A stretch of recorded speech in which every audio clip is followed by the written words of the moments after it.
Kedatangan bangsa Portugis dan Spanyol di Nusantara.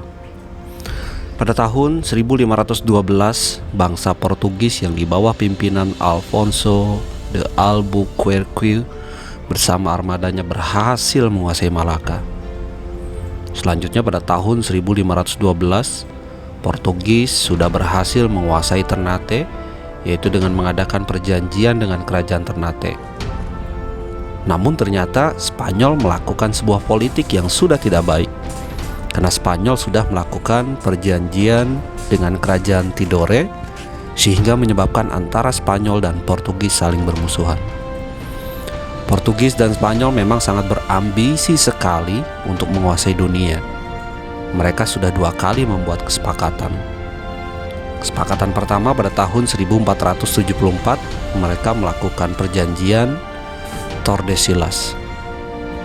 Yang kedua, pada tahun 1529 mereka melakukan perjanjian Zaragoza. Isi perjanjian Tordesillas adalah pembagian arah pelayaran antara Spanyol dan Portugis. Dalam perjanjian tersebut, Spanyol memiliki hak perdagangan dan pelayaran ke arah barat, sementara Portugis ke arah timur. Perjanjian tersebut berlaku dari tanggal 4 Juni 1474 sampai 13 Januari 1750. Dengan perjanjian tersebut, maka para pedagang Portugis mulai mencari jalan berlayar ke arah timur untuk mencari rempah-rempah. Sedangkan para pedagang Spanyol berlayar ke arah barat menuju benua Amerika. Akibat perjanjian Tordesillas, salah satunya adalah berkembangnya semboyan 3G, yaitu Gospel, Gold, dan Glory.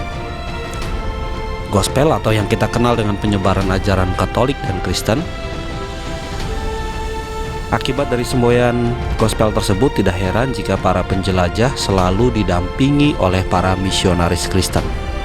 Dan daerah-daerah yang dikuasai oleh para pedagang Spanyol dan Portugis dipastikan terjadi konversi, yaitu proses perpindahan agama ke agama Katolik yang diiringi dengan asimilasi kebudayaan. Gold atau mencari kekayaan berupa emas. Semboyan gold ini menimbulkan paham merkantilis, yaitu paham yang beranggapan bahwa kejayaan negara diukur dengan banyaknya emas yang dimiliki sebagai hasil dari laba perdagangan.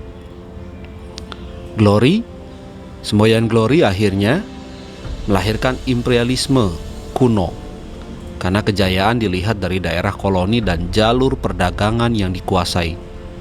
Dengan demikian, banyak bangsa yang berlomba-lomba menguasai daerah lain. Sedangkan isi perjanjian Zaragoza adalah ketika perjanjian Zaragoza ini dibentuk di kota Zaragoza pada tanggal 22 April tahun 1529 Masehi, Spanyol yang diprakarsai oleh Paus. Perjanjian Zaragoza ditandatangani oleh Raja John ketiga dan Kaisar Charles kelima. Perjanjian Zaragoza atau perjanjian Zaragoza adalah perjanjian yang menentukan kegiatan bangsa Timur Spanyol dan Maluku Selatan dengan 297.5 Marine League atau 17 derajat timur Kepulauan Maluku. Hasil dari perjanjian Zaragoza ada 3 hal. Yang pertama, bumi terbagi menjadi 2 pengaruh, yaitu pengaruh Spanyol dan Portugis. Yang kedua, wilayah Spanyol membentang dari Meksiko ke barat ke pulau-pulau dan Filipina. Yang ketiga, Portugis membentang dari Brazil ke timur ke pulau-pulau Maluku. Daerah di sebelah barat garis Zaragoza merupakan kontrol Portugis. Sejarah perjanjian Zaragoza adalah hasil dari sebuah negosiasi yang disebabkan oleh perselisihan Spanyol dan Portugis di wilayah Maluku. Ini disebabkan kedua pihak ingin memonopoli perdagangan rempah di wilayah Maluku. Pada tahun 1521 Masehi, Spanyol memulai ekspedisi dan tiba di Tidore. Kedatangan orang-orang Spanyol ke Tidore adalah awal dari konflik dengan Portugis di Maluku. Kedatangan Spanyol dan Portugal di Maluku, keduanya menuduh bahwa telah terjadi pelanggaran perjanjian bahwa Spanyol dan Portugal sebelumnya telah membuat perjanjian yang disebut Perjanjian Tordesillas. Untuk menyelesaikan dakwaan timbal balik atas pelanggaran Perjanjian Tordesillas, sebuah perjanjian baru dibentuk untuk menyelesaikan perselisihan, di mana perjanjian itu dinamai Perjanjian Zaragoza. Tujuan dari Perjanjian Zaragoza ialah bahwa pasukan Portugis dan Spanyol tidak akan bersaing satu sama lain untuk kerajaan dan koloni, sehingga perjanjian dibuat dari kedua pihak, baik itu Spanyol dan Portugis, yang telah disepakati.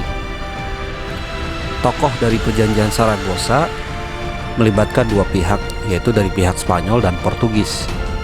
Dari pihak Spanyol diwakili oleh Kaisar Charles V, sementara di pihak Portugis diwakili oleh Raja John III. Kedua kepala pemerintahan menandatangani perjanjian. Lalu dampak yang ditimbulkan dari Perjanjian Zaragoza yang paling penting yaitu orang Spanyol harus meninggalkan wilayah Maluku. Sebaliknya mereka fokus pada kegiatan di Filipina, sementara Maluku menjadi wilayah Portugis. Nah sahabat, dari sinilah mulai bermunculan penderitaan-penderitaan yang dialami oleh bangsa kita, yaitu Nusantara. Dengan misi yang mereka bawa untuk menguasai dunia, dan mereka menyebarkan sebuah pemahaman, yaitu gospel. Mereka juga mengeruk kekayaan alam bangsa kita, yaitu gold, dalam bentuk berupa emas, baik itu hasil perdagangan dan lain sebagainya. Dan mereka juga memperluas daerah jajahan atau glory.